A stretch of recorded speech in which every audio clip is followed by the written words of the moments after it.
Brandon Thurston from Wrestlenomics is up next, and we're going to follow Brandon with John Pollock from Post Wrestling. Thank you, and good afternoon, everyone. But we can't ignore the math, okay? We can't ignore the data. Go on Google Trends, type in your name, then type in mine. You're a straight line, I'm a pyramid. I like the very direct question on that. Television ratings, downward spiral. Buy rates, plummeting. The time is now to turn the math around.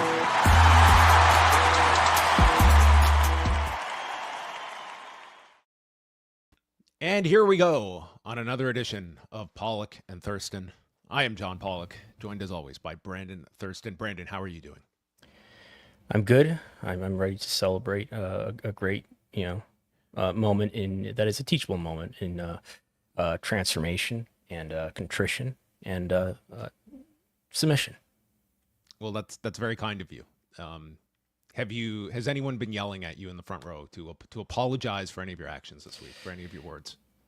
Not in the front row. Not from the front row. No. Some people in the back. Yeah. Some direct communications, perhaps. Well, we are going to be discussing many topics today that we're going to get into. Brandon and I, earlier this week, we procured some of the details for this upcoming WWE Unreal series. We're going to get into that. There's some ongoing developments in regards to Liv Morgan's stalker, who was arrested in Orlando not too long ago. Tony Khan just did an interview on the Rich Eisen show, had some interesting comments in that interview that we will be getting to.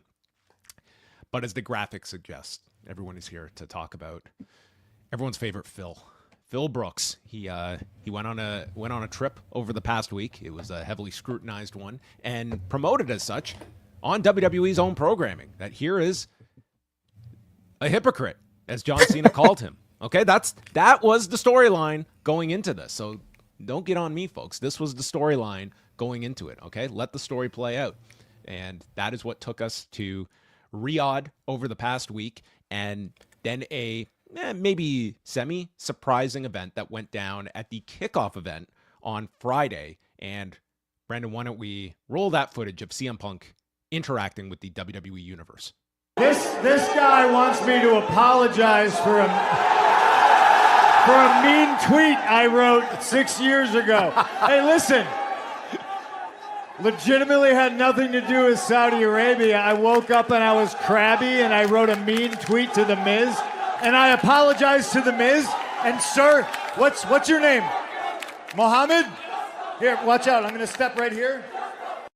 Mohammed, I sincerely apologize to you and all of Saudi Arabia. Okay? Lost in that apology that has been dissected every which way is the return of the Michael Cole fake laugh that was a staple when Vince McMahon was his producer. Ha ha ha! That mean tweet, hilarious, funny, blood-covered dick. The fans in Saudi Arabia were not really ready to accept his apology. It sounds like, some of them anyway. So let's break this one down. What was CM Punk apologizing to Muhammad for? What had Muhammad seeked contrition over? For insulting his the great government of where he lives, the progressive government of Crown Prince Mohammed bin Salman, of His Excellency the General Entertainment Authority Chairman Turki Al-Sheikh, for saying that there's blood money being handed out in Saudi Arabia. Because if you were to ask me a week ago, does CM Punk have anything against the people of Saudi Arabia? I would have said probably not. There would be, to me, no evidence of anything that CM Punk has said. That's the beauty of moments like this. You just conflate those two. Just conflate them right together, and nobody's going to look. There's going to be like stupid people like us that are going to be unpacking that, but the rest of them, they don't care. Let's not parse. Why not? Let's just lump it all together.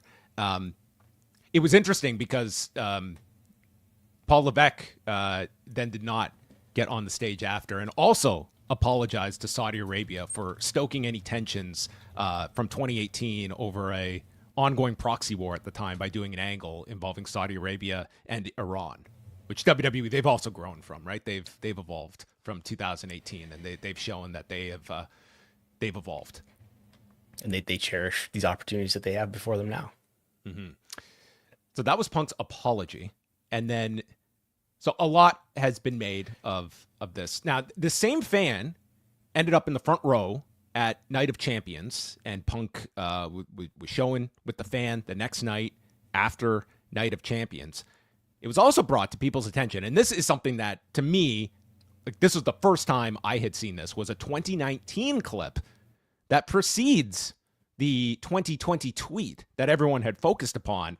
And this one was, to me, much more direct in terms of if you want to get into the politics of CM Punk and how he was just mad at The Miz. He was just crabby, and he was just tweeting at The Miz. He woke up crabby one day, forgetting about this appearance several months earlier. So let us now hear CM Punk on Barstool Sports on the Pardon My Take show. Again, this was in 2019. October 20. How many Saudi Arabia shows do they have to do to bring back CM Punk? I'm not doing a single one. No, I'm saying how many those, they have to do to get the money to pay you. I don't know. What's the deal on I that? don't. They make a lot of money. This sounds so shady. Yeah. Oh, it's very shady. Come on. It's very shady. It's like backyard wrestling for MBS. Yeah. Just like right? So that was, I mean, much more distinct. And again, I would not listen to that clip and think, you know what? CM Punk really doesn't like people in Saudi Arabia. I think this is a very straightforward view of an autocratic government in Saudi Arabia. And again, this is October of 2019. So we are, it's 1 year after the murder of Jamal Khashoggi. Just put all of this into a timeline as well. I think that the sentiment that CM Punk espoused in 2019 was one that probably a lot of people co-signed with. And I think it's always important that, you know, when we continually talk about this topic, I think it's very important to separate the government from its people. And I think you can apply that to present day with the United States as well. But that is where this all kind of got placed together. This apology was made. There was a lot of backlash towards this. And then the final thing we'll play here is that at the post-show, after Night of Champions, Paul Levesque reflected on the actions of one CM Punk. Well, I don't know what Triple H 15 years ago would have thought, but if you'd have told me 10 years ago that CM Punk would be here in Saudi for the WWE, I would have thought you're out of your mind. But people grow, people change, people evolve, and they learn. And they learn a lot in life. And I think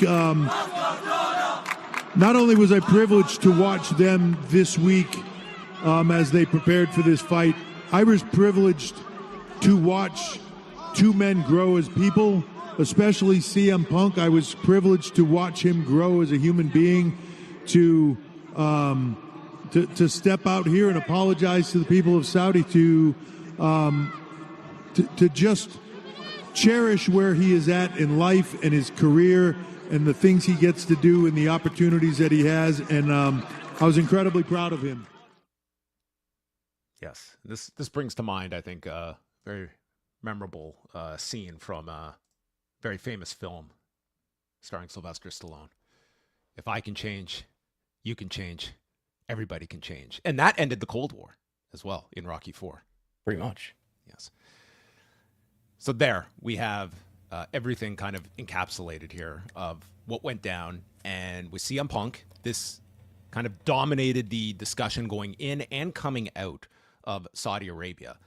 I will add that while I feel there certainly would have been a lot of references to these comments Punk had made in the past, and it would have been something because of Punk wrestling in Saudi Arabia for the first time, I do maintain that had this not been part of the promotion of this match, of John Cena referencing the past tweet from 2020 and making that you will get the title match, but you have to admit you are a hypocrite by going to Saudi Arabia, I think they just fanned the flames in terms of the amount of attention this was going to receive. So to now play that, oh, why is everyone jumping on CM Punk for this? Like, this was the story that they told on their television. And to me, in an implied way, never saying the name of the country, Saudi Arabia, but it was strongly implied. I mean, he literally called him a hypocrite, posted a photo of The Miz wrestling on a Saudi Arabia show on Instagram, and like to me, that to call him a hypocrite to say that he was right in the first place to criticize and implicatively criticize Saudi Arabia. Isn't that a premise of what Cena's saying there? You're a hypocrite. Let's go to the tape. Match like this, you're gonna follow me to Saudi Arabia, and we're gonna do it at Night of Champions. Ball's in your court, hero. I use CM Punk's rebellious nature and sociopathic self-confidence to back him into a corner, where now, if CM Punk really wants to take this, he has to admit to himself that he's a hypocrite. So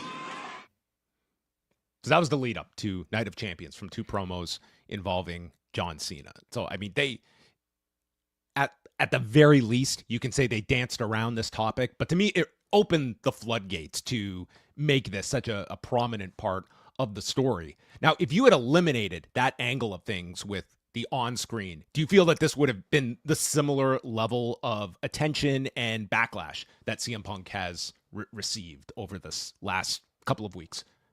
I don't know. It might have been. I just don't have a sense of how strongly aware the typical fan who's going to an event in Saudi Arabia is of that whole backstory. They might if we're thinking about like Canadian fans, they know about Montreal and things like that. So I could see it both ways. He was booed when he first appeared on screen at the kickoff show on Friday, and he received some boos at Night of Champions, but it was a pretty predominant pro CM Punk crowd. And since, throughout this period in the lead up to the match and on Raw Monday night, like, it would not appear that it has affected the U.S. audience in any way. Like, you have not sensed any backlash on screen toward CM Punk. He is still viewed as a mega babyface. But if you're going from the discourse, it's a definite different tone, and you can't always equate one with the other. But that has sort of been the big focus here. And I imagine this will be somewhat lessened come the Royal Rumble next year, when Punk presumably is on that card in a prominent position. And this was sort of the, as I've said in the past, ripping the Band-Aid off. That was what this event was. And they went very deep into it, including the apology. Now, Brandon penned quite the opinion piece earlier this week, going through CM Punk and his actions over the past week. Yes, because it's very unfair. A lot of people are criticizing him. He's getting a huge amount of backlash for this. And, as a lot of people have pointed out, including my friend Ryan Reeves, this is a global marketplace. WWE is an international company that wrestles, does events all over the world. Wrestlers should want to wrestle wherever they want, everywhere. And all governments do bad things. And it's really not so much, what he said, it's how he said it. And that's not good for business relationships. And it's very disrespectful to the government, to the people, to Crown Prince Mohammed bin Salman, who kills journalists sometimes. And, you can't do those things. Have you been contacted by the government since you wrote this? No, not yet. You have not been assigned to a wing of the jail? No, they treat, they treat foreigners differently. So citizens get the worst of it, it seems. I say that half jokingly, that if you were a citizen of Saudi Arabia, you writing that would be... I might get lured to an embassy and dismembered. You may have a bunk in the 2-2 wing. So why do you feel it is that CM Punk is... Like, all of these performers go on these Saudi Arabia shows. I am sure many of them... Let's do the whatabouts. What about Cody? Why don't you criticize Cody? Why don't you criticize Becky Lynch? Women's rights issues over there. What about them? What would be your response of why CM Punk has received such attention more than any other performer, that even some that have refused to go in past events that are now all on board, and now, to our understanding, everyone is going on these shows? He could have gone and not apologized. He could have just gone. Yeah, go ahead. I wouldn't have expected this to happen on Saudi Arabia soil, but I think there is a way of which CM Punk could have handled this, in that it's not like CM Punk was viewed as this person that, again, it was never the people of Saudi Arabia, which is who the apology was directed toward. And I would think that there are plenty of citizens in Saudi Arabia who would understand Punk's positioning. I'm sure that there are many Americans that look at the leadership in the U.S. and do not co-sign with that. I think you can have that level of separation in your politics. But I think with a CM Punk, he is not making that deciphering of my attitude towards some of the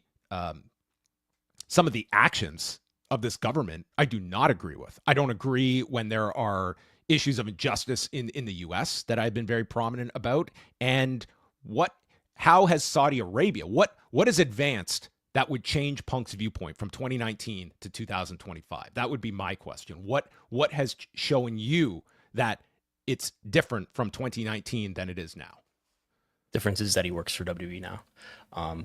The difference between him and anybody else who wrestles in Saudi Arabia for WWE is they didn't apologize for, in essence, criticizing the government. They didn't criticize the government in the first place. Well, maybe they should, but they didn't. And they didn't go back and do what Punk did in front of the world on Friday. And I think something that we need to point out about the whataboutisms about what about the rest of the world. And the U.S. does a lot of bad things. A lot of countries do a lot of bad things. So how is it fair to get all up in arms about this event that they do twice a year, and they're bringing women's matches into these events that have never been there before, that have seldom been in the region before? Isn't this a good thing? How can you be critical of a government when you're probably I am sitting in a country that's overseen by a government that does lots of things you could say are human rights abuses. The difference is that the WWE or no other wrestling company is putting on a show that's meant to enhance the image of that government worldwide for the world to see on Netflix and on Peacock. They're not going to Ottawa and promoting the great government of Canada. They're not going to Washington, D.C. and putting on a show to promote the image of the Trump administration or the Biden administration, whoever your least favorite politician is. The only thing like this, I've been thinking, the only thing I can think of that is like these Saudi events that happen twice a year, where they're, by the way, paid an inordinate amount of money. They're paid, what is essentially a WrestleMania at this point, a 2-day WrestleMania for one event twice a year. The only thing like this that you could really do a what about is Collision in Korea. Why weren't you writing about this in 1995? What about Collision in Korea? Why are you protecting New Japan and Antonio Inoki? That's the point to make. Sorry, I was 10 years old. There's really nothing else like this.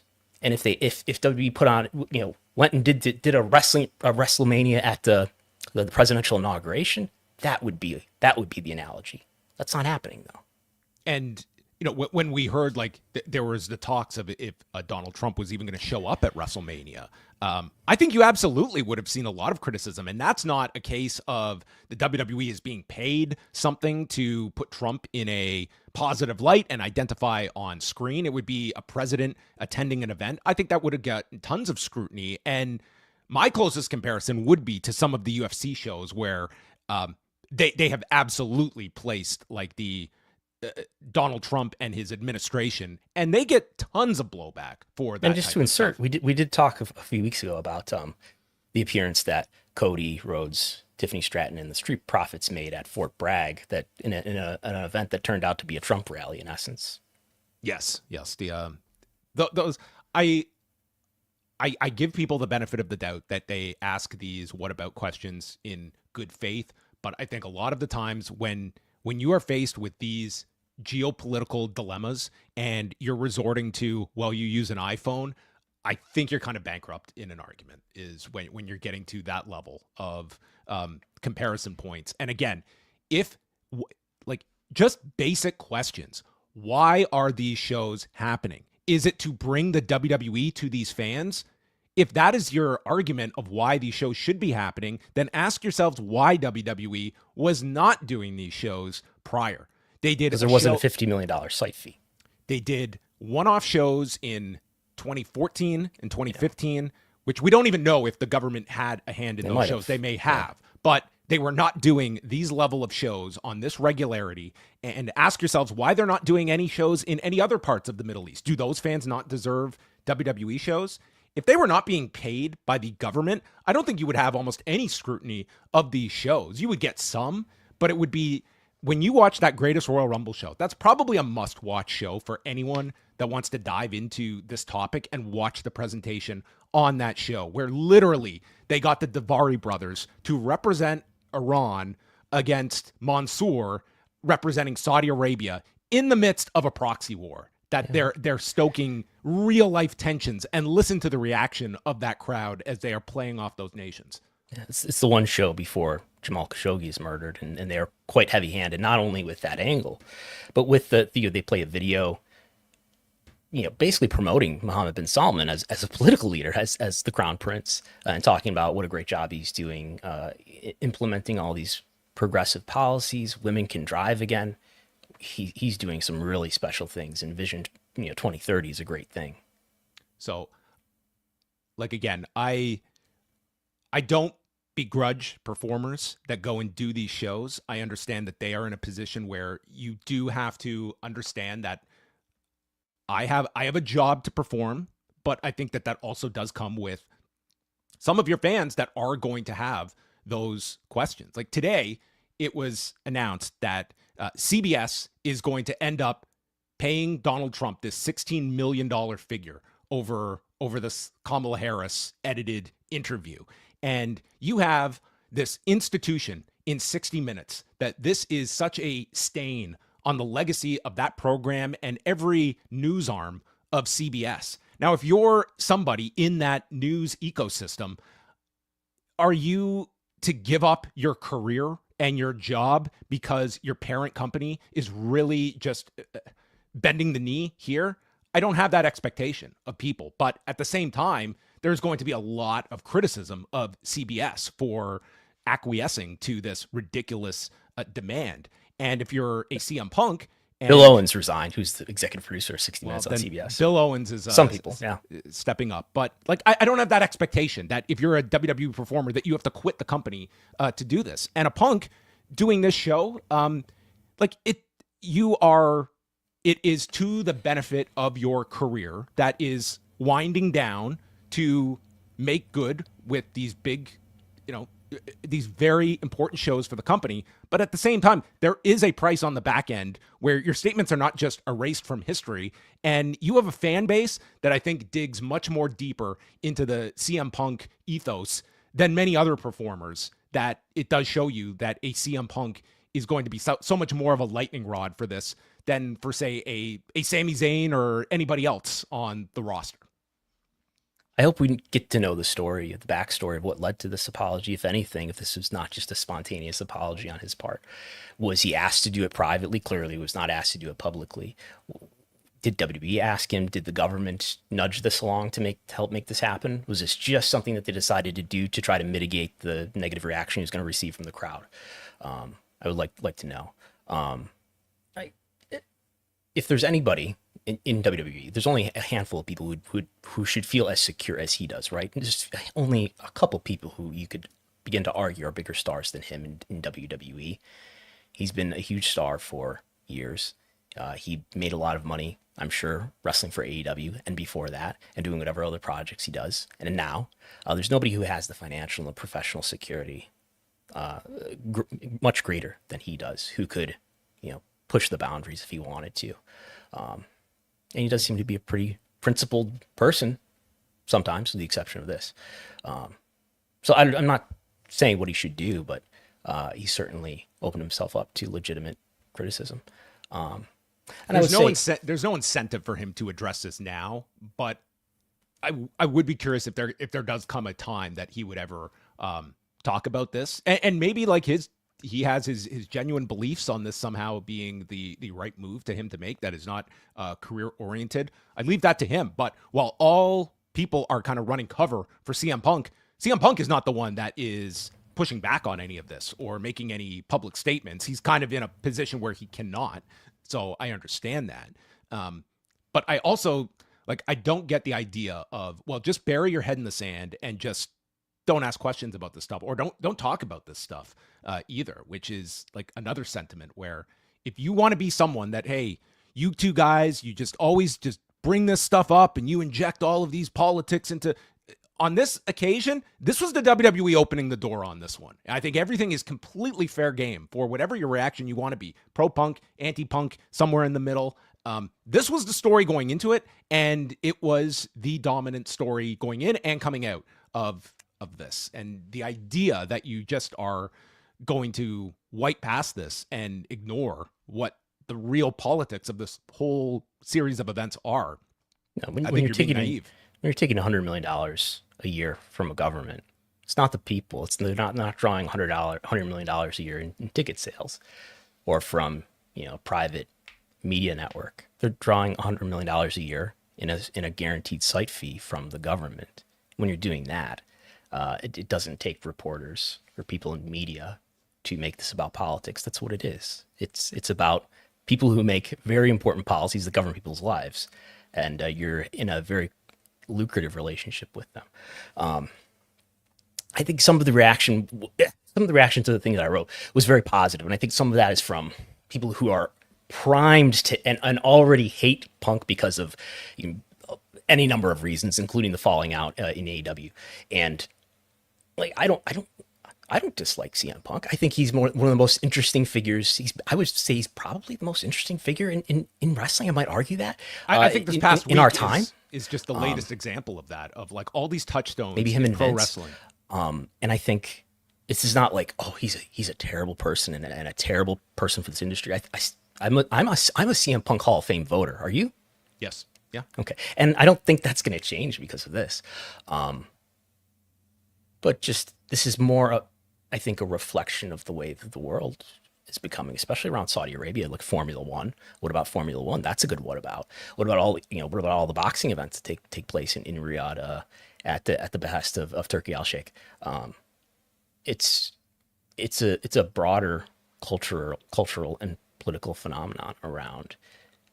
You just take a lot of money, an inordinate amount of money, to put on your show. You don't really have to think about it that much, and you cooperate to the extent that this government wants you to play a video or something like that, or apologize for past comments. And this is where the sports washing term comes from. You're improving the image of this company worldwide. So if you're one of these people who sits there and watches these events in Saudi Arabia by WWE, and you say, what are these idiots talking about? Like, Saudi Arabia is a government that does bad things. Looks like a pretty normal event to me. Stop complaining about it. That is exactly the product. That's the product that costs $50 million. It's this normal looking event in this normal looking country that I have no reason to believe anything other than it has a normal government. That's looks like the combat sports capital of the world to me. Maybe we'll visit it. Maybe we'll have better relations with this government and look past some of their human rights abuses and not pressure them to improve on those things and to change those things. That's what they're buying for $50 million per event.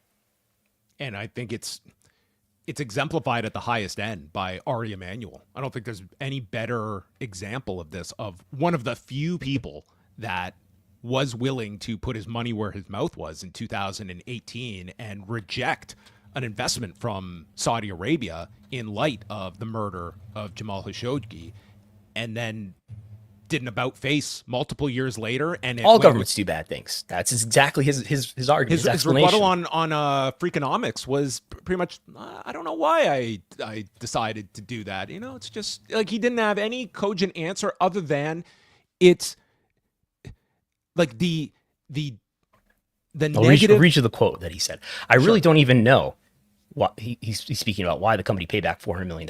Emmanuel said on the Freakonomics podcast. I'm not defending what they did. He's talking about Saudi Arabia. Every country does bad things. Everybody thinks things are black and white, and I have a tendency to do that too. Governments do bad things. Let's just say that and then work through all our emotional ethics. Well, I encourage people to watch The Dissident. It's a very thorough documentary, and you can ask if this is just normal governmental action that takes place on a daily basis. But that was sort of what am I giving up all this money for? Is it this altruistic action that I'm ultimately going to be rewarded for? Like, yeah, there will be some pats on the back for something like this, but I'm giving up all of this versus I take this money and what is the downside? I'll get some critics. I'll upset a wrestling site. Like, and that's how all these companies view this. It's like, it's almost like a sign of weakness if you're to place like ethics above profit. And that's just where we are. And yeah, we can use the whole fiduciary duty argument, but I think that's a real easy cover that can ultimately that can defend yourself against literally anything. Like you could and when he gave the money back, he was running Endeavor. That's 2019. Endeavor did not go public for a couple of years later. So my question, which I would have to ask, you have to talk to a securities lawyer, is could there be a viable shareholder class action against you for not taking sovereign wealth money to do especially if it's like 5 times what a normal event of that type is. You could have a shareholder lawsuit come up here and say, look, you had this great deal on the table and you didn't take it, and you cost us what the stock price would have been, which would have been higher. You owe us millions of dollars now. Is there any kind of precedent? That would be the question. Is there any precedent of any board making that argument towards an entity that it would? But you know what? You're not going to find too many examples of any companies that would make that stand. That yes, this is a short-term hit for us, but we feel that the overall brand damage that we could incur from this presents long-term effects on the brand. And there's the thing: it's like you're not. Is WWE suffering brand damage from this? Is Formula One suffering brand damage from? No. Like that's UFC. Yeah, that's. I mean, UFC. It's.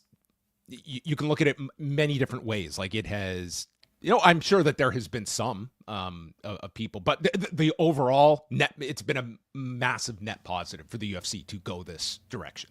And we got a very clear instance of that this week with WWE as well. The last thing, just about the article that you wrote, and again, this was very clearly an opinion piece that you wrote. It was very well written. Was this satire? I've heard secondhand. I try to avoid the responses to things. I think most people got it. And if you didn't, then you know what? Someone told me that there were some comments that people did not understand that it was satire, even though at the very end, because I know in the past and some of these other things that I've done. That's like the figurative. Maybe we have people who are not English speakers, or that's not their first language. I think they might miss it. I wrote at the bottom, this is satire. Unless, well, maybe these were people who are high-ranking authoritarian officials. Yes, in that case. That's it. I don't think you're going on any trip there anytime soon. I would not encourage it. But, this is obviously a big departure from what you typically write about. And I thought this was like a good area that you can discuss, sort of doing something tonally very, very different from what you regularly do. Have I destroyed my credibility? No, I think absolutely. I tried to ask you essentially that when I showed you this. I was like, do you want to run this? I debate, though, whether I should, especially in the context of reporting on really serious subjects like we're going to talk about in a minute, about lawsuits and things like that, whether I should, how often I should delve into opinion, whether it's ruining some perception of neutrality that I would otherwise have, or on the other hand, whether it's just being transparent about what I think. Or what I ultimately conclude, though, is that I don't do this often, but there are cases where it's just so obvious, where it's like the volcano has erupted and nobody's talking about the volcano erupting. And I think things are warranted. I wrote something about Nick Khan at the beginning of the year around the Lee Fitting hiring, which we had learned why Lee Fitting had left ESPN before it came to WWE.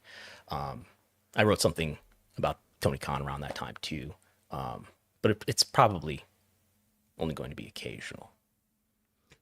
My own 2 cents is that I think, first of all, if you're searching for neutrality, like you're never going to land that with people. Like you can have, and I would seriously classify you of the people that I've dealt with in this industry, I would put no one higher than you in terms of that kind of compass when it comes to attempting that. Like I put you at that very top level, and even at that, you're going to get people that are going to feel you are pro this, anti that.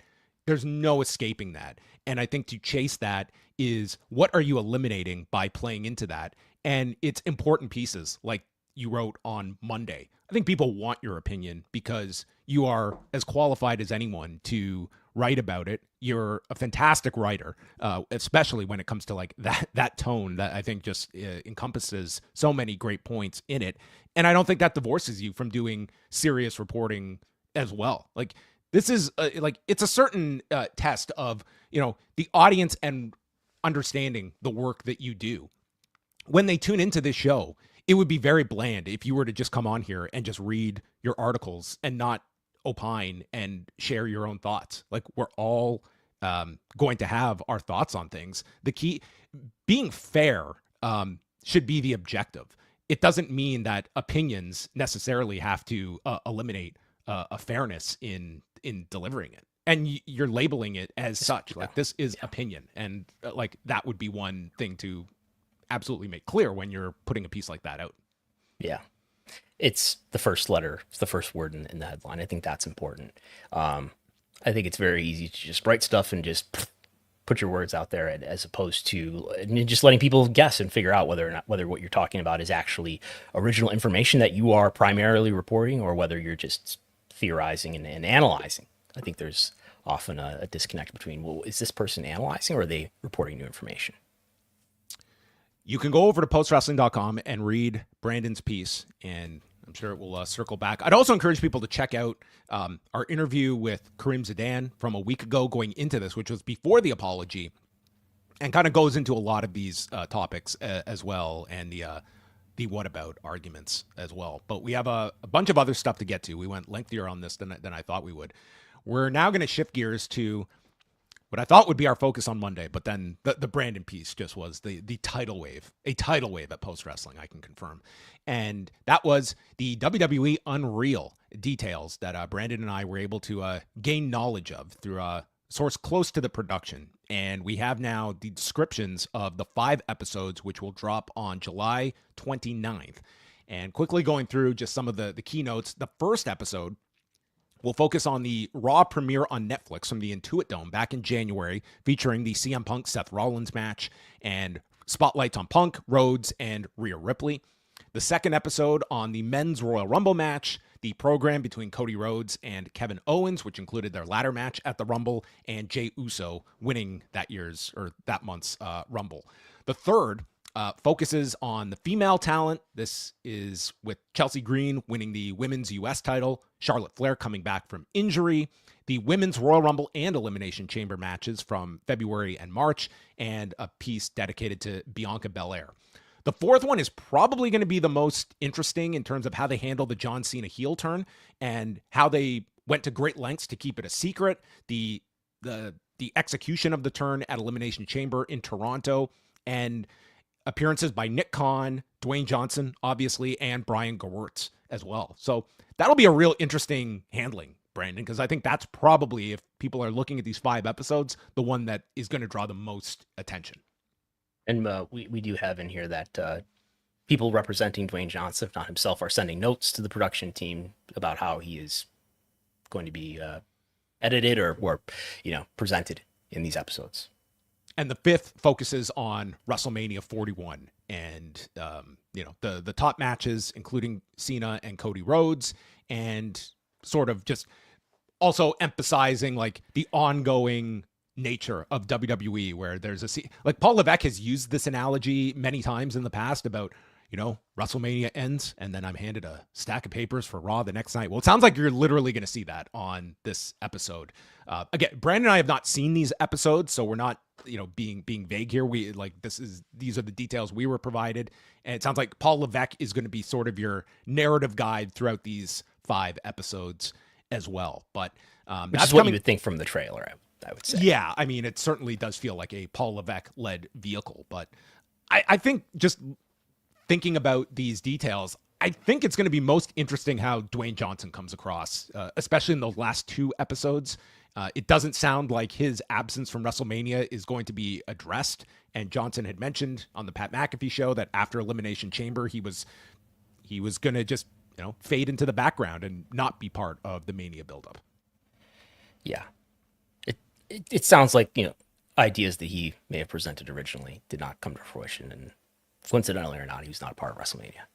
Yeah, so they've been filming this over the past, since around WrestleMania 40 of last year, and then it really ramped up in November. And our understanding is that these 5 episodes will drop, and then an additional 5 episodes sometime in early 2026 will be dropping on Netflix as well. So that report is up at postwrestling.com if you want to read more about our reporting. WWE and Vince McMahon filed motions earlier this week in the Janel Grant case, which Grant's team is trying to move towards the discovery phase. And what possibly could WWE and Vince McMahon have any issue with this movement? Were they just like, cool, let's line up a timetable? They have an issue with it entirely. Yeah, they don't want there to be any discovery. None.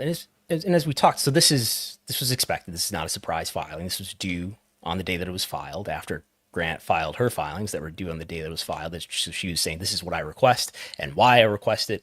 And we knew that this was coming a week later. And as we talked about at that time, I said they're going to look at this and say, this has nothing to do with arbitration. And then, but I should set that table, right? This is about arbitration discovery. This is about evidence only related to arbitration. So the judge said, we're not going to do discovery about this case overall, of course, which is a sex trafficking case. She alleges that she was sex trafficked, that she was sexually assaulted. WWE and Vince McMahon are defendants here. And there's an arbitration clause in the NDA, and it has to be decided whether that arbitration clause should be enforced or not. Grant says no. So the judge said, there's not going to be discovery related to this entire case, but I will allow you to request arbitration motion related discovery related to the question of arbitration. So that's what she did last week, Monday. And she requested some 20 categories of items, including minutes from board of directors meetings, internal communications over a 6.5-year timeline, as well as any drafts of the NDA and various other information related to the NDA. And WWE and Vince came back on Monday and said, you're not entitled to any of this. The judge should say no to all of this because you haven't even raised an allegation about why the arbitration clause, why you were coerced into the arbitration clause. And this is something we've talked about a few times specific to this issue, which is kind of nuanced. She claims that she was coerced into signing this NDA, but she doesn't raise an allegation that I can see, and this is certainly what the defendants are saying. She doesn't raise a specific allegation to the arbitration provision.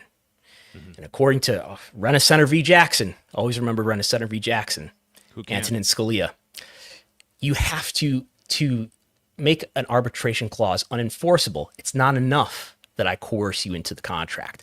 I have to coerce you specifically, unequally to the rest of it, to the arbitration clause. And when it comes to the actions that Janel Grant alleged happened after the NDA was signed. I know we've gone over this a couple of times. How important is that? Because the more and more we seem to go into this, like it feels as though WWE and Vince McMahon are going to have pretty solid footing when it comes to up until the NDA was signed at the end of January 2022. Right.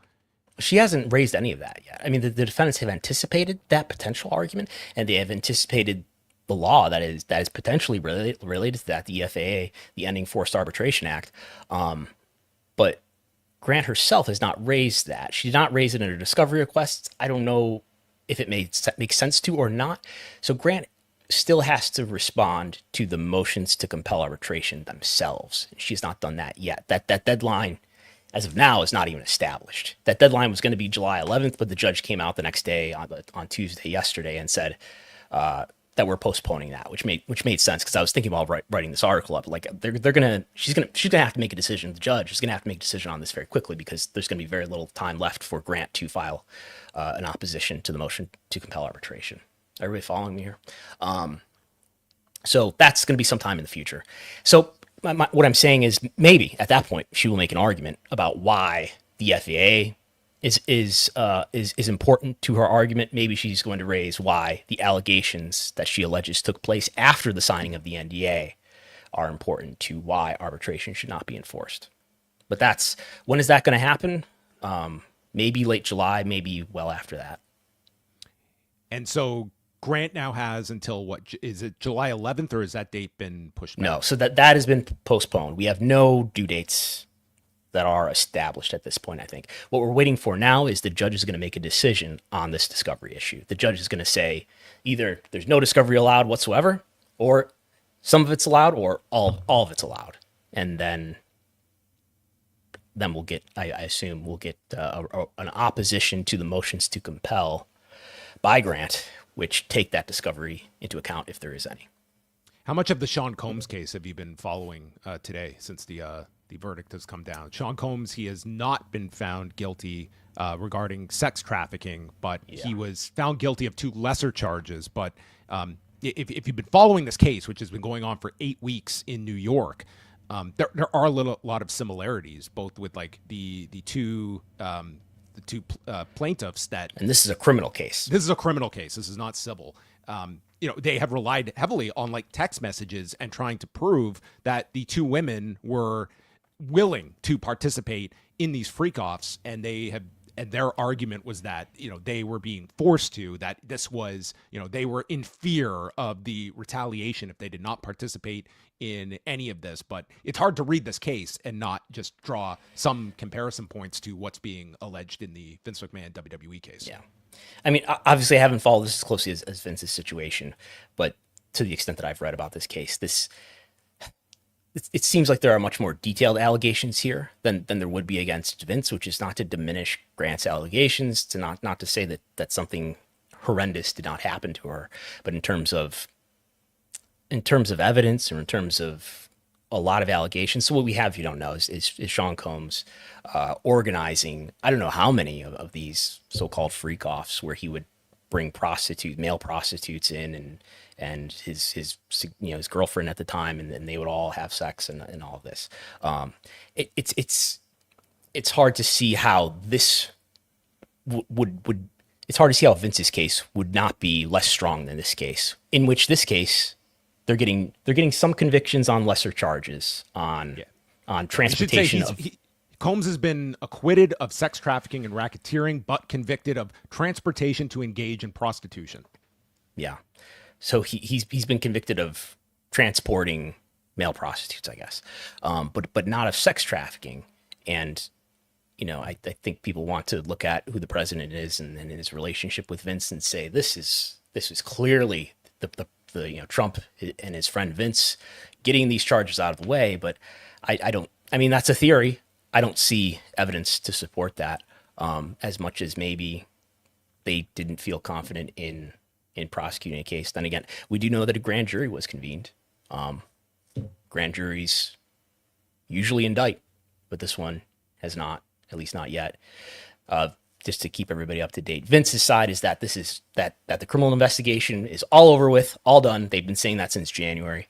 Then there was that appeals case in February, which referred to the investigation as "quote unquote" ongoing. I think there was a stay on the case that was lifted on December 11th of last year, and that stay was in place at the request of U.S. attorneys at SDNY. And then it was lifted without charges being filed. We all kind of assumed that, well, maybe by December 10th there'll be an indictment, or maybe there won't be if the stay is lifted. Stay was lifted. So it doesn't look like there's going to be any criminal case at this point. Now, new allegations could always come out, new evidence could always come out, but no expectation that that's going to happen. And we'll just add this. This comment was sent to us from Grant's team after the motions were filed. Vince McMahon and WWE are attempting to block basic discovery requests that go to the heart of whether the NDA and its arbitration clause are valid. If they have nothing to hide, they should embrace this opportunity for transparency. So that was their comment, and that was reflected in the story that is up at postwrestling.com. Now we're going to move on to AEW, because tonight is both Dynamite's 300th episode and Collision's 100th episode, which is wild that these two things are happening in the same week and are being taped on the same night. But to mark the occasion, Tony Khan appeared on the Rich Eisen show, and last week we talked about his comments to Yahoo, where he had stated year over year they were up in their viewership, and let's hear which is false. Tony Khan's updated reflection on where things are and with the Q2 analysis as well. So this is the closest we have to an AEW earnings call. For AEW in Q4, we had a great audience, and we signed a new deal, an extension to stay at TBS and TNT, but also to simulcast on Max. So in Q1, not only did we become one of the top streaming shows on Max, but our audience on TBS actually got bigger. The overall audience and the demo share. So we just got the Q2 numbers officially in. Q2 just ended yesterday, and Q2 was up from Q1. So 2 straight quarters on both TBS with Wednesday Night Dynamite and TNT for Saturday Night Collision. Yes. The ratings have been going up each quarter, and we've been building a streaming audience. So like you said, you can build an audience on cable, and these days it's nice to have a success story on cable, but also, like you said, the power of streaming, you've seen it. And for us, Max has been such a great partner. So it's a really exciting time for AEW with what's going on TBS, TNT, and Max, growing and building the audience. But for the wrestling fans, the shows have been better than ever. That was Tony Khan on the Rich Eisen show. How did he do this week, Brandon?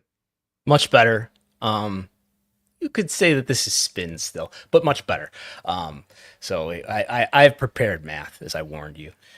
He's talking. So last week, where he was saying things that were not true about his ratings. Last week he was talking about year-over-year growth. This week he's talking about sequential growth from last quarter to this quarter, and it's mostly true what he's saying. Total viewership was up 1% in Q4 from Q. Hey, that's up. I'm sorry. That's up. You get 51%. You pass. Q1. I'm sorry. Q1 was up from Q4, which is notable considering that that was the first quarter with Max around, and then Q2 was up 1% from Q1. So up is up, even if it's 1% up, I suppose. However, if you look at the demo, Dynamite, we should mention too. Okay, Collision, and this is excluding preemptions, only including non-preemptions. Collision was up 18%, so more actually significantly. That might so that would not include episodes that had like an NBA lead-in, for instance. Would that be right? This is episodes that started at 8:00 on Saturday night. So I would have to go back and look to see did some of them still start right at 8 but have a tremendous lead-in. I don't know. If there's cases of that, it's not often, right? But in the demo, Dynamite was down 2% in this quarter sequentially, and 8.5% in Q1. Collision was up in the demo though this quarter by 5%. So it's if we're talking about total viewership, sure, it's mostly true. Pretty mild for Dynamite. Again, this is different from what he was saying last week, where he was trying to say that viewership was up year over year when it's actually down by double digits. Well, I mean, when you look at that, I'm just scanning here. I think there was one Saturday show that got like an NBA lead-in at its normal time. The rest would all qualify as like preemptions and outside the slot. I mean, Q2 to me is more impressive in the fact that they were going up against NBA and NHL playoff competition for a lot of those Wednesdays and Saturdays. And you throw in the simulcast aspect as well, if we're comparing this to Q4 numbers as well. So I would say that, like, overall, like, you can certainly argue that AEW, at the very least, has subsided any kind of lowering that we were seeing in the end of last year. And I would say, if you were to ask anybody going into January, that simulcasting was going to take some kind of chunk out of this, and that has not been the case. So again, like, we don't know what these numbers are truly on Max, which I don't know if Tony Khan knows what these numbers are. I don't know. I have a question if he does. And our listeners knew this already, that sequentially we were talking, I think it was last week, and Yes. the numbers look like they're up. I haven't updated this for another week, but TV viewership ranking and live event attendance according to WrestleTix is up. Now the listeners have also alerted me that that Tony Khan has tweeted his own graph just minutes ago. He might be watching. So what's he showing here? How do you assess, first of all, the visuals of this? Like, this is a great visual. Nice. This is a very, very nice graphic. AEW in 2025, he's got P2554, which is WBD's, which is the exact demo, I guess, that WBD is interested in. This is live, same date in thousands. Okay, so he's saying he's what is he showing here? So these numbers, okay, this is sequential. Yeah. I suppose when you look at the 25 to 54 instead of the 18 to 49, it may actually be positive. But we are looking at the 18 to 49 rating and demo, which is actually negative in most comparisons, sequentially even. So, this looks right. We'll check it out later though. Okay, well, Brandon, we'll go through this. I like these graphs that are coming out. Also, in this same discussion with Rich Eisen, Tony Khan, his P2 numbers check out. His P2 numbers check out. Okay, then that gets a thumbs up. Tony Khan also addressed next year's All In, or we should just whether it's All In or you presume it would be All In, and a return to Wembley Stadium. AEW All In Texas, the largest domestic show in its 6-year history. That's the affair that used to be, if you will, in Wembley Stadium the last 2 years. And it's going back to Wembley next year, too, by the way. So, Coldplay had booked this weekend out years in advance. We're blaming it on Coldplay. Okay. But it's going to be great. I can't wait to do Global Life Field in Dallas, go back to Wembley next year. Okay. We've put 81,000 fans in Wembley for AEW All In, and I can't wait to go back and do it again next year. So this was, they had announced this last year that they would be back in 2026, but this is, concrete. Looking this up, so Coldplay, which are on this insane tour right now, they're doing 4 nights here in Toronto this week at Rogers Stadium, and then they're doing 8 nights at Wembley Stadium between August 22nd and September the 8th. So that certainly checks out. 8 nights at Wembley Stadium. 4, 6, 7, 8, 9 nights at Wembley Stadium. So get your tickets. It might be 10. 3, 6, 9. Well, 10. they've got. I count 10. They've got these 2 at Craven Park. Am I counting wrong here? Well, maybe it's 10. Who knows? Anyway, a lot of shows for Coldplay. Nobody listening is going to Coldplay at Wembley here. Probably not. Going back to Wembley, I think even a year out, that sounds exceptionally ambitious. Yes, it does. Well, what are they going to do in Texas? 20,000 probably. They're not there yet, right? But they'll get there to 20,000. It'll be respectable. Maybe a little bump at the end, like 25 you'd be shooting for as like a kind of best case scenario. Which is it sounds like Dave Meltzer's reported the gate is around $2.5 million, which if that checks out, that's an exceptionally strong gate number for AEW. Yeah. Will it be lower than whatever they deliver this year? I think that's a good over-under. At Wembley? Yeah. I'd say if you draw 20,000 at Wembley, that's... Yeah.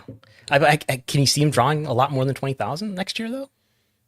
Is the traveling fan less likely to go, the worldwide traveling fan less likely to go to UK than Dallas? I would say, obviously, from the numbers we've seen through WrestleTix, the O2 show looks like that's going to be a big success for them. That seems like the appropriately sized venue for where AEW is now.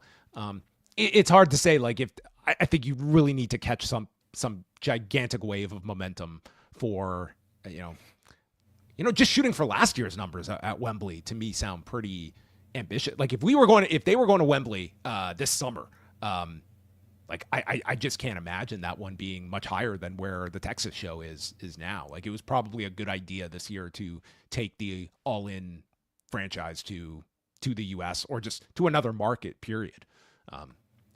If the money was there, if you felt like you would get the traveling fan, to me, Mexico is such a ripe market. Even if you were to do Arena Mexico, but I just don't see that they see that as the most profitable ticket prices regions. For one thing. Yeah, absolutely. Tony Khan would say they have the best ratings in the UK. I can't check that though, but they're popular in the UK is so strong, and they put 80,000 people in Wembley Stadium, which is I believe they sold 81,000 tickets for that show. Yes. Yeah. No one has to get their tattoo changed at all. That's a number you can have cemented on your arm if you got that tattoo. All right. Pretty dark story here that's been going on for a couple of weeks ever since the arrest here. So this comes from the Fox affiliate in Altamonte Springs, Florida. A Canadian man is facing federal stalking charges after authorities say he traveled from Canada to Florida and attempted to break into the Pasco County home of pro wrestler Liv Morgan. Authorities say that Sean Chan, a 41-year-old man from Canada, flew to Orlando the same day his passport was issued and drove to WWE star Liv Morgan's home on May 31st. Surveillance footage captured Chan circling the house with what appeared to be a rifle, later determined to be a BB gun, that he reportedly found on Morgan's porch. He attempted to enter the home, appeared to search for a spare key, and left a handwritten note before leaving after more than 2 hours. Morgan was not home at the time. Chan was arrested 3 days later at the WWE Performance Center in Orlando after showing up for an event. He was recognized by security and taken into custody by deputies. He now faces charges of burglary in Pasco County and federal charges of interstate stalking. So it's a terrible story. This Sean Chan is being held in prison in Pasco County Detention Center. He has a hearing scheduled for July 18th at 11 a.m. This is a federal case. He's been federally indicted, and I suppose that's because he's a foreign national. He's from Canada. He's from Scarborough, Ontario. So I don't want to speculate on what's going to happen to him, or I don't know how this will be handled since he's not a resident or a citizen of the U.S. But he according to the court filings, he got a passport, and the same day he got the passport, he took a plane from Ontario to Orlando, and I believe it was in Orlando for several days, and then went to Liv Morgan's home. Yeah, I mean, it's extremely troubling on a number of fronts. I think this does bring to the forefront just the ease at which if you are bound and determined to track down some of these performers, it is doable. And I think we've seen this case. I mean, in an even scarier case involving Sonya Deville a number of years ago, where someone actually entered while she was there, entered the home while she was there. Liv Morgan was fortunately not home when this person went to her home and tried to get in. And is trying to open the door by force, was not able to enter, and she wasn't home anyway. But yeah. Grab the BB gun or grab the airsoft gun from the porch. Yeah, but you have the combination of here is, a central location in the Performance Center where you have this national television show that airs weekly, and these fans will know where these people are going to be on a weekly basis. Now, not all the main roster performers, but still, you are talking about, you're just not there's very little barrier between fan and performer when you're talking about what is basically a makeshift gym that they are at every single Tuesday, and where and when they're going to be there at the Performance Center. It's definitely one of those and that's stories. Where he was arrested, because he tried to go to the Performance Center the following Tuesday for NXT. Yeah. So, I mean, this is someone that was, obviously a major threat to Liv Morgan and potentially other talent as well. And he left a rambling note at the door when he left too. But you hear about these stories, and these are kind of the extreme cases, but even the stories about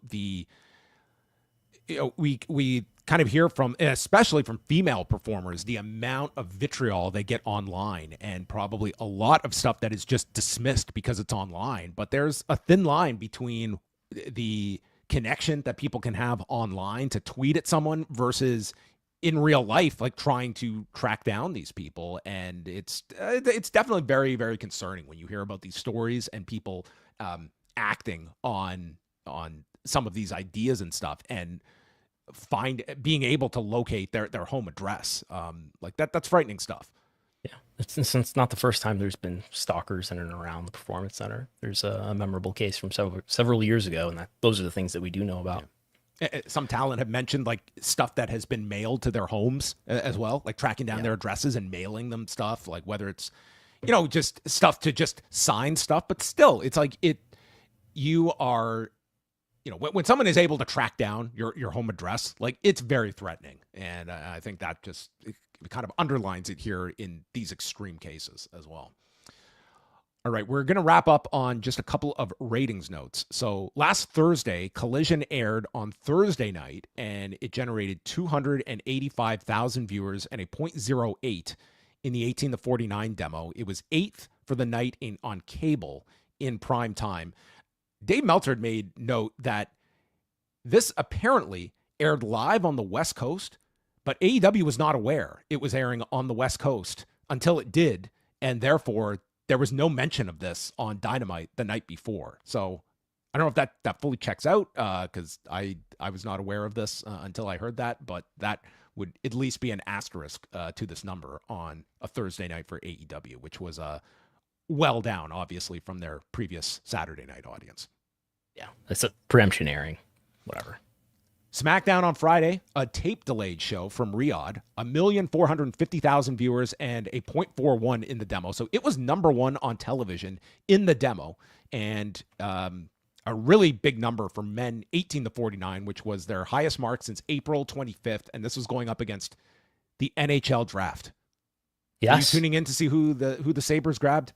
No, but it beat the NHL draft, as you kind of mentioned. Could you watch this live on Netflix? Yes, I could watch it live. And they had major problems on the Netflix, the worldwide feed, because it went down for about a half hour, and they had to clean that up for the USA Network airing as well. Was Tony Khan responsible for that? That was not insinuated until now. So you're going to get some conspiracy theorists coming your way. Okay, you might be looking out for former Nexus members that might take issue with this. Wasn't there like a WCW situation with that in the Monday Night Wars era? They insinuated WCW had something to do with the Beware of Dog power outage. Yeah. That was Eric at work. It must be. It can't be our fault. Yeah.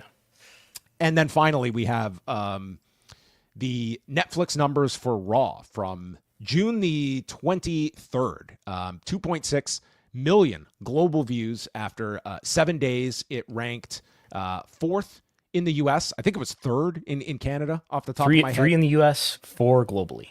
Okay, 4 globally. So yeah, I mean it was kind of a standard number. Was there anything you took from this one? They were behind The Waterfront, Ginny and Georgia, and America's Sweethearts, the Dallas Cowboys Cheerleaders season 2, in terms of global rankings. It's continuing to level out. This is on the lower end of what they've done, but I don't see it as alarming. We were estimating this to be down from the prior year based on my various assumptions. Forward-looking statements. It's a number that is maybe okay. I'm real curious to know what they think of it internally, but it does rank high. Number 4 globally. Number 3. It was ranked in 6 countries, along with Mexico, Bolivia, Bahrain, and Sri Lanka. And the Night of Champions from Saturday was ranked in 10 countries in the top 10. So it was somewhere under 1.8 million views. Of course, this excludes the U.S., but if there are 2 hotspots in the world, it's Bolivia and Canada, okay? They will literally watch anything with WWE attached to it from just analyzing these rankings every week. And attendance for this show, this is the 23rd, where was this? Columbus, Ohio, 13,000 according to WrestleTix, which is higher than the last time they were there for Raw about a year ago, 9,000 some odd. And it's higher than any number we've got since WrestleTix has been tracking this stuff since the return to touring. Yep, and they did over 13,000 for Pittsburgh this past Monday as well for the double taping as well. Which somebody continues to buy these expensive tickets. That's the key. It's they're a freight train, out of control, selling tickets by the boatload. All right, well there you have it, everyone. Now the marketplace is frothy. Tons of froth, okay? Tons of froth, tons of foam for the it's a simple story. It's a really simple story. Doesn't that mean the marketplace is frothy? Doesn't it mean that the market is overvalued? Because there's froth that's not real. It's not something you can actually drink. It's just froth. It's an illusion. It's a mirage. Right. Yeah. Isn't that what he's saying? Yeah, I mean, like there's a lot of steak. We're not just sizzle. We provide a lot of steak. I mean, I could get behind that one. Maybe Mark needs to update some of his talking points, and we do a really good job of keeping track of them. So yeah, well, he's listening, so I'm sure he'll take notes. He's surpassed George Barrios in terms of sound bites for me. Okay, we should have been doing this show during the Barrios era. I think we really would have shined during that 2017, 2018 period. But we will sign off now. Again, lots of great stuff from Brandon Thurston over the past couple of days. You can catch a lot of his work up at postwrestling.com and patreon.com/Wrestlenomics. He's also got a Substack where you can support all of the stuff that he is working on, giving you a state of the business. And who knows, every now and then an opinion piece may drop when Brandon is so inspired. And I did do an analysis piece on the AEW state of consumer metrics and popularity, which we talked about the last week. We showed the image. I did some writing about that, and that's up there for subscribers. There's the new merchandise. What are the top items that are ranked on the WWE and AEW and Pro Wrestling Tees merchandise websites? That is just gone up yesterday, as well as every wrestling show. We showed some of it just now. Every wrestling show, well, the major ones, W and AEW, complete breakdown of what we can gather from each show in terms of TV ratings, attendance, YouTube, even cage match. Tonight, Wei Ting and I will be live after 10 Eastern tonight on the Post Wrestling Cafe. We will be chatting about Dynamite 300 from Ontario, California, featuring Kazuchika Okada and Kota Ibushi, and a Superman promotional tie-in that they are doing with Warner Brothers. So that is coming up on Dynamite tonight. And Thursday on the Post Wrestling Cafe, we are going to be going to the movies for a review of F1, the movie, starring Brad Pitt as Sonny Hayes. And can Brad Pitt turn back the clock and become a top-level driver in 2000? Were there any races in Riyadh that are featured? There were, I don't think in Riyadh, but there was definitely Abu Dhabi was represented. Okay. As long as we get sovereign wealth in there. Yes.